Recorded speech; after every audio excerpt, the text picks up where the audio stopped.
Hello everyone and welcome to the new series Raid Made Easy. Raid can be a daunting game. I've recently introduced my girlfriend into this game and she says quite often there's so much, it's so hard to sometimes understand everything and every concept you can do in this game. And what I realized is there's no easy way to find all of these concepts. So my goal with this series is to break down different beginning parts of this game into simple and easy to understand. But I need your help. If you are a veteran player, if you're a fan of this community, if you've watched my videos, do not turn away. While this is mostly not for you, it is an opportunity for you to help the community. One of the greatest things about Raid is the amount and the willingness for the whole community to help.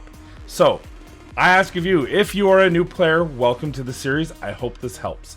If you are a returning player and you are a veteran, please leave a comment down below about your ideas and thoughts on the topic we cover. All ideas are welcome. The best part, again, like I said, is having a wealth of information about any given topic.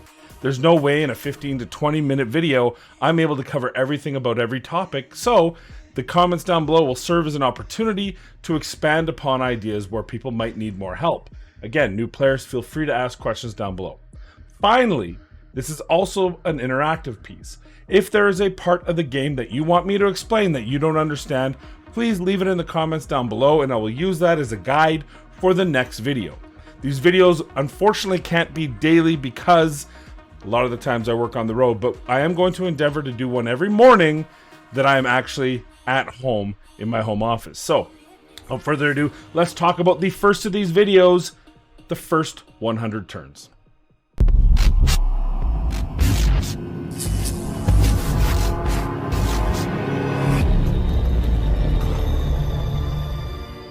But Mad Capper, this isn't a turn-based game. Where are these turns you're talking about? I know. I'm using the first 100 turns as a beginner of the game, the entry of the game, how you should start the game. The first 100 turns was originally coined in a turn-based strategy game. I believe that game was Civilization, but you can correct me if I'm wrong and it actually got its origins before that.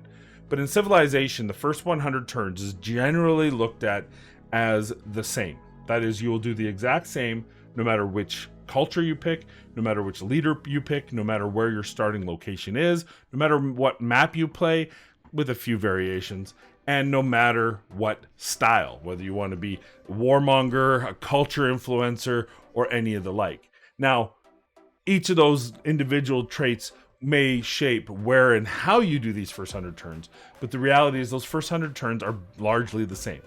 In Raid Shadow Legends, that is the same. The first 100 turns, the very beginning of the game, you're going to be doing the same thing regardless of which starter champion you get, regardless of which champions you pull. You're going to want to do these first basic turns, and that's what we're going to talk about in today's video. First thing we need to talk about is the starter champions. You get 4 options: Kale, Elhain, Aethel, and Gallic. I'm going to tell you what most content creators don't say, and that is, it doesn't matter which one you pick. The reality is, with over 800 champions in this game, it won't be long before you have better epic and legendary champions that'll do more than the champion you pick. As a matter of fact, any people who started in the Ronda era, which I now believe, and I think this is still going on, where you actually have a 5 Ancient Shard summon guarantee where you can get Ronda from 5 Ancient Shard when you pull 5 Ancient Shards as a guaranteed champion. Before that, she was just a login champion that you get after 7 days of logging in. I'm sure they're going to add other champions to the game in the future. They've done it before with Alexander, with Ninja, with Ultimate Death Knight, and I think Deliana was the next one before Ronda is the latest one to come out. They're going to do more, and if that champion is the one you want to use, then go ahead.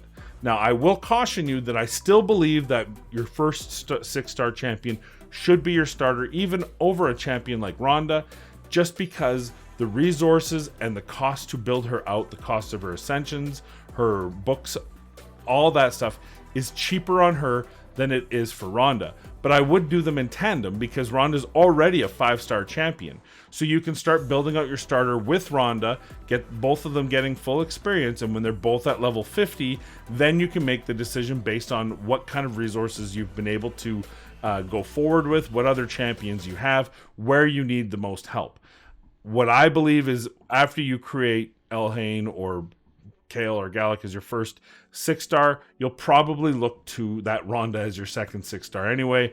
And for most cases, that is true for the other starter, entry-level, login, etc. champions that they've added to this game. They're very good. They just are a little bit more costly to build. So at the very first 100 turns, they're probably not the most efficient way to build out, but they're going to be number 2. And eventually they're going to replace your starter, which is why I say your starter doesn't really matter. Pick the starter that you have the most fun with. Now, if that's not enough and you want to say, I just want to be as efficient as possible, the most efficient starter is Kale. The most mid-game ready starter is Elhain. The best clan boss, believe it or not, is not just Kale. It can actually be Aethel as well, because she has a weaken on her A1 on a multi-hit A1, which is going to offer a ton of damage in those early clan bosses. The reality is, weaken is the strongest debuff you can put on on the first couple of, I think, up to hard. In brutal it switches to decreased defense, but I believe up before then weaken's actually a better debuff. It allows you to just do more base damage. So Aethel is not a bad choice either, and Gallic's just fun. Pick the one you want. The reason why I personally don't pick Kale is because every single game I've played, every single except for the very first one and maybe the second way back 4 years ago, I've gotten so many poisoners that do poisons actually better than Kale. Kale's problem is when you get to the point where you're loading up the bar of poisons, right? The most debuffs you can have on the clan boss is 10. And we start loading that up with multiple poisoners and stuff. Kale's A1 puts the weak version of the poison, which is actually reducing your potential damage. You could use literally the monk, who is a uncommon, who has an A1 that just puts, or is an A2 that puts 5% poison, so you're not doing that. So just something, food for thought. Now the flip side is Kale is actually where he excels, in my opinion, is in the dragon dungeon, because it's easier to kill early game that dragon with poisons, and Kale's going to be a natural lead for that. He's able to clear waves, and he's able to put those poisons on the dragon, making it easier to fight the early dragon as you progress. Again, pick the one that you're going to have the most fun with.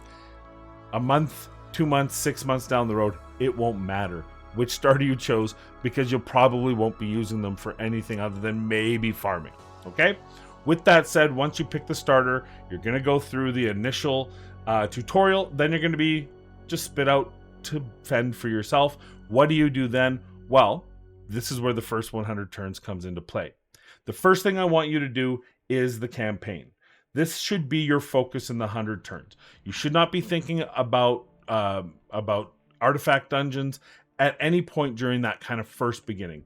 Your whole goal is to get to Brutal 12-3. Now, I'm on my free-to-play account so that I can show you some of the things that I can't show you on my actual account, my main account. But this 12-3 is where it's at. You can see I don't even have the stars. I don't care. I will go in here and I will pick 3-star champions that don't have that aren't fully maxed to their level, like 50 in the case, 40 her, and 30 her, and I'll just run them for food. Food is what everything is built around. Now, what is food? It's food, but it's not just the chickens you can get in this game. It's actually lower level champions. My second suggestion in those first 100 turns and beyond is the only thing you should be using to level up other champions is common and uncommon champions. This one here happens to be an uncommon champion that I've already leveled once from her base 2-star. I leveled her up to 20, and then I go into the tavern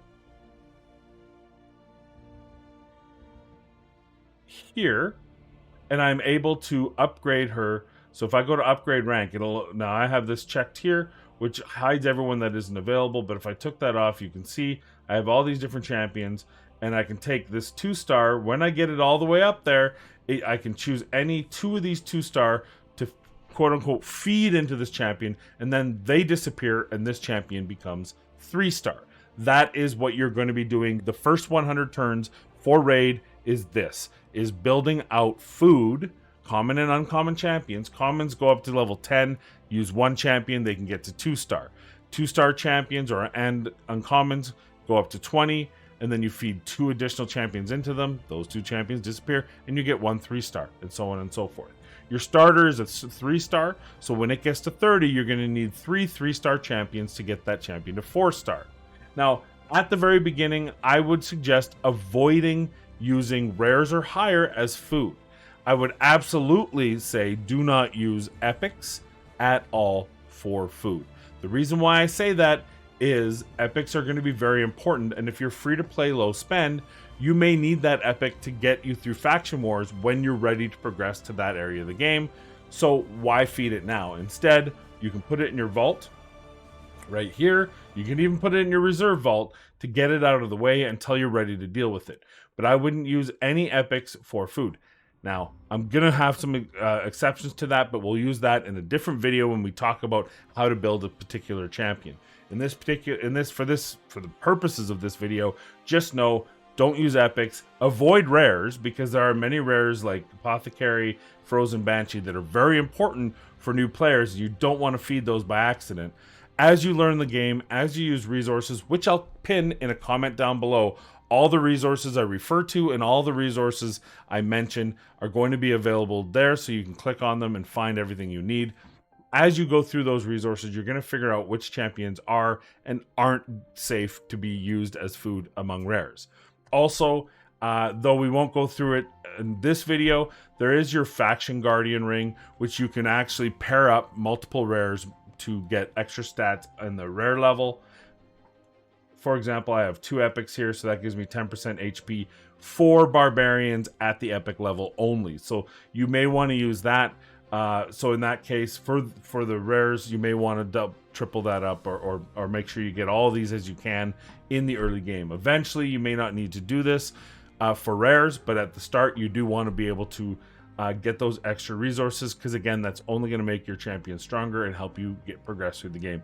Specifically in High Elves, where you'll be using Apothecary if you get them and your starter, or Dark Elves if you chose that as your starter, or Bannerlords if you chose Aethel, and finally Orcs if you chose Gallic. Those rares are going to be the most important ones because you're going to want to make those champions stronger. Okay? So, what next? Well, say you go through the campaign and you get stuck. You can't defeat a level. You have nothing further to do. You have a couple choices. You can keep farming the level that you were able to pass in order to keep climbing food up to be able to go in your tavern and make those, and then eventually get your starter champion to the next level so that they will be stronger and therefore progress. But at this point, you can also look at a few different areas. The first is you will have all these potion dungeons open to you. Now, the potion dungeons I would like you to focus on is the Arcane Keep, because every champion, as you ascend them, will need arcane potions. They come in 3 values: lesser, greater, and superior. And as you can see, the lower levels only offer the lesser, and then you get the lesser and greater, and then finally the superior. This is one of the reasons why I say do your starting champion first, because your legendary champion, say if you got Rhonda, will cost these superior potions, and you have to get all the way to stage 8 to even have a hope to get them, and you really want to be stage 15 where you can actually get them at a reasonable rate, or of course up to 20 eventually, so you don't have to get these smaller potions. But early on, you may only be able to get to stage 3, 4, or 5, and it's smarter for you to do that. Get your starting champion some levels of ascension. The other thing is the actual colors. So each affinity has its own potion. For the first week, they're all, I believe it's a week, they're all open. After that, they open in rotation. You can see the rotation here. Today is Tuesday, Forces open. Tonight at 6 p.m., which happens to be the next day UTC, the Magic Keep, then the Spirit, and then it goes back to Force, then Magic, then Spirit, and then finally on Sunday, Void Keep only opens on Sundays. Void Keep, you probably won't be, well, you absolutely won't be worrying about in the first 100 turns. I suggest only the Magic Keep, because that's your starter champion.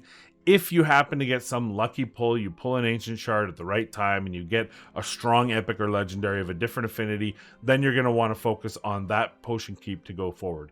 But for the purposes of the first 100 turns, most of you, it'll be Arcane and Magic Keep. So what does ascending your champion do?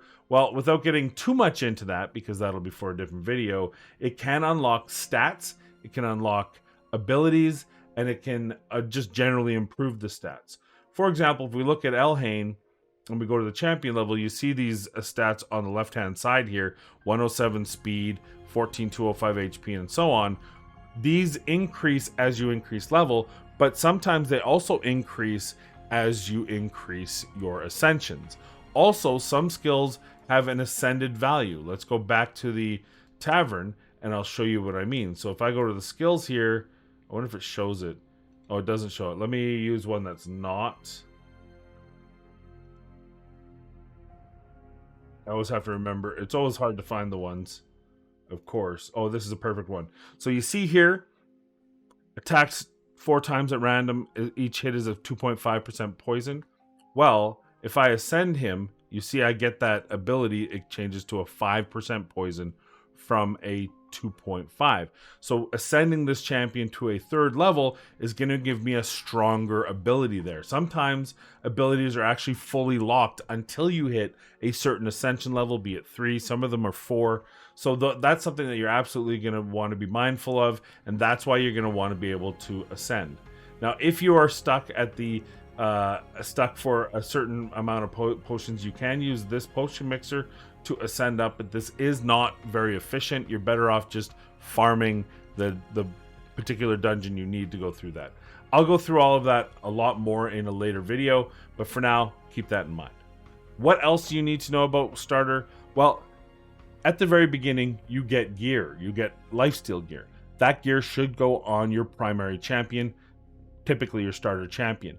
You'll also want to level that gear up in here. Now, I'm going to go through level gearing in a different video, but for now, you want to be able to have 4 pieces of that lifesteal, which gives you the ability to heal by 30% of the damage dealt. These pieces are going to be very similar when you get them. You're going to get speed boots, you're going to get an attack chest. The substats are random on it. As far as I know, they're 100% random, and so what you get beyond that will depend on your luck of the draw. But these you're absolutely going to want to have on your starter, and you're going to want to probably get your strongest champion in that, which right now Rhonda is starting to get that way, and work on getting lifesteal on these champions. Eventually, you're going to want lifesteal on 5 champions, and those 5 champions are the champions you use in your clan boss. We'll talk about that in a different video, but for now, just know that you're going to need that lifesteal from that first starter set lifesteal on your primary champion or your starter champion to be able to progress in the game and get further. That's going to be a major help for you, and you're going to want to level it up. You click on, I'll go one that's not done. You go here, you go upgrade, and at first you won't have the instant upgrade, so you'll have to go through them one at a time. I don't have much silver to show you, but as you level these up, you can level it up to 16. I don't recommend leveling much up to 16 at first. I would level them to 8 and then eventually to level 12. And then just the pieces that you need to help you in particular areas, take those to 16. I don't get too worried about silver at this point. Leveling, for example, these boosts to 16, probably not the most efficient, but speed is very important in the early game. We'll talk about that in a different video. So you're going to want to be able to get enough speed to go before the other champions, and in some cases, go twice before the PvE champions go. So speed is something you're going to be wanting to focus on. So you've done campaign. We've talked about how to level up your champions, where to go. You may want to look at the potion dungeons. I don't recommend looking at the rest of the dungeons in the first 100 turns, but if you're progressing quickly, or maybe you've used a little money to speed up that progression, then perhaps the next thing would be going to the dungeons. And I always talk about the Dragon's Lair first, because it does drop lifesteal, which in the early game is by far the most important gear to get, but also speed and accuracy is going to be very important to you. You may, once it opens, want to talk about the Forge as well. However, we'll talk about the Forge in a different video, so I don't want to go into that for this video. Other things you can look at is challenges and missions. Challenges are very important in getting some of these early resource books. You can see here you can get ancient shards, you can get rare books, you can even get legendary books depending on how far you are in the challenges. For example, this is part 3 of 3. part 4 of 5. The early ones are going to give smaller resources, but you're going to go over as you progress. You're going to get better and better resources as an offer. Also, you win bits of resources just for doing what these are. So if you get stuck in the campaign, this is another place to go. It's going to give you resources. Those resources will help build out your starter champion better so that they can do more damage, live longer, etc. and allow you progress in the campaign. Where do the first 100 turns end? When your champion is 6-star. That for me is where you then go and look at the next phase of the game. The Dragon Dungeon you'll probably dabble in and out of. In the case of any dungeon, go till you fail and then stop and look back. For dungeons, I recommend do not fully farm them.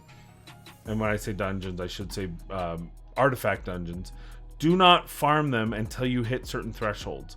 So for me, until you get to a minimum of stage 7, you shouldn't even be looking at this.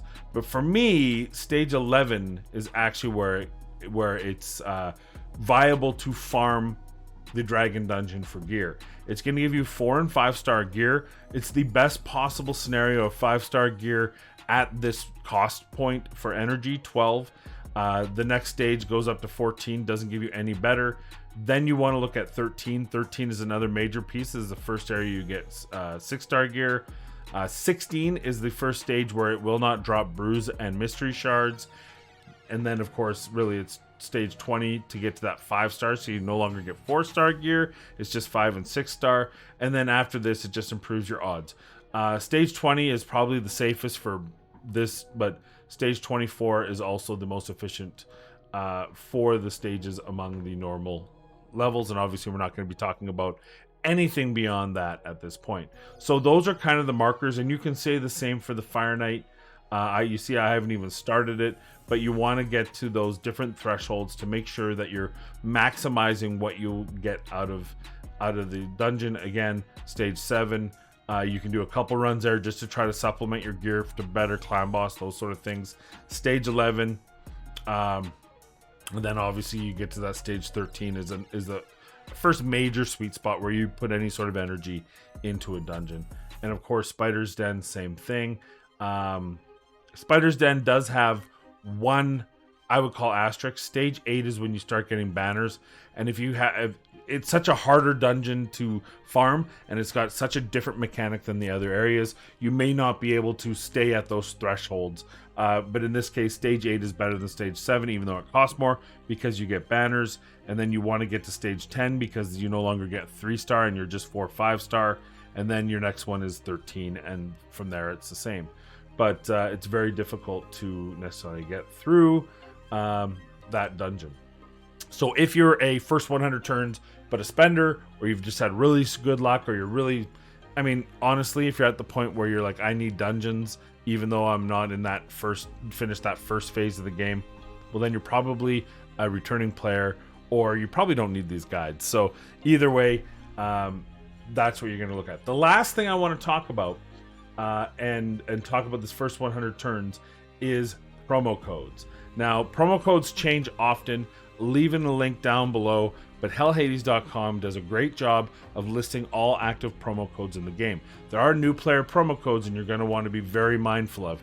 The one that I want to talk about right now, that as of this recording is still around but may not be around forever, is Mordecai.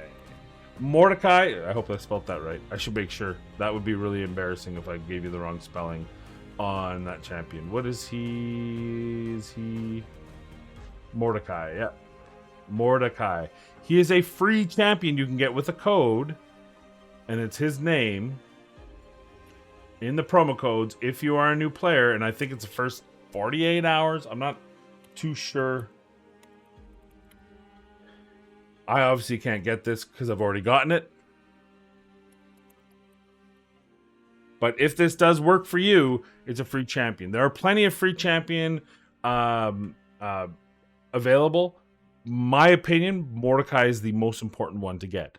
Now, when you use a promo code, you have a 24-hour cooldown. So at the same time the next day, you may want to use some of those new player reward-based ones that give you extra resources. So go to hellhades.com, check out the section on on promo codes. Start with the free champion one if Mordecai's still available. If not, look at whatever champion is suggested in that guide and choose that champion and plug it in here. And then your second day, look at some of those new player rewards that are available. I believe they are either a certain time frame or until you reach level 50. He should explain that pretty well on his website, so you're able to go there, and that'll give you some extra resources. So that is the first 100 turns, as we call it. The new player, will recap it. Pick whichever champion starter you want. Work on getting that starter champion to 6-star using a food leveling system. As explained, use the mystery shards available here to get more food so that you can level that up and you can slowly use it. Use commons and uncommons for food only in the early game, or if you feel comfortable through the resources you've read, also rares. I would suggest never an epic, even if you get 2 or 3 of them, because multiple epics may be available for faction, guardian ring, those sort of things. And once you get your first champion to 6-star, buy even 5-star. Once you get 800 gems, buy your masteries on your starter champion, or if you're using like a Rhonda, that champion. And from there you can probably use that champion once you get it to 6-star to help you get everyone else through Minotaur. Whenever you get stuck in campaign, look at missions, look at challenges, look at potion keeps, and if you're a little bit closer to the end of that kind of cycle, start looking at Dragon Dungeon and progress that up, keeping in mind the threshold levels that you want to get to ensure that you're being efficient. And make sure you look at promo codes so that you can make use of these free resources that Plarium gives out to new players. If there's anything else, you veterans, this is your opportunity to jump in, leave a comment down below. If you're a new player and you have any questions, leave a comment down below, and we'll try our best. And if there's anything you want me to cover in future videos, let me know again in the comments down below. But that's the end of this video. I hope it was informative and helpful to the new players out there. So, without further ado, I appreciate you. And as my common sign-off is, please be kind, be safe. We'll see you in the next video.